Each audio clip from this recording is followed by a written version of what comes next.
Deborah, will you remind us of the background to this case?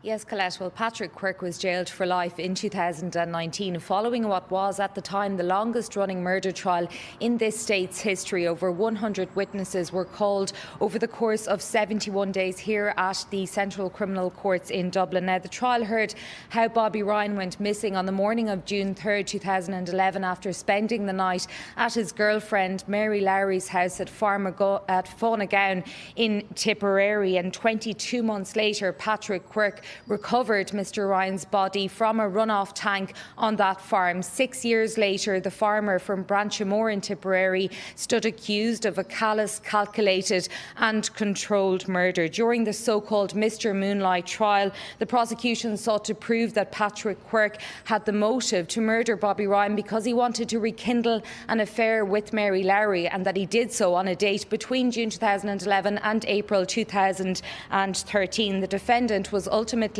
convicted of murder by a majority jury verdict. Within weeks, he had lodged an appeal against this conviction. Last year, the Court of Appeal rejected his appeal against his murder conviction, they rejected this on all 52 grounds. They ultimately deemed that his conviction for murder was safe, but in an application of further appeal to the Supreme Court, Quirke's lawyers challenged the validity of a warrant used to search and seize material from his home, and it was also argued that the Supreme Court should rule on the discretion of the DPP to call witnesses in a trial. Now, in a determination this morning, the Supreme Court found that these two issues were of general public importance and may have an impact on other criminal trials, and therefore would benefit from clarification from the court. And a date for this further appeal has yet to be determined. Colette.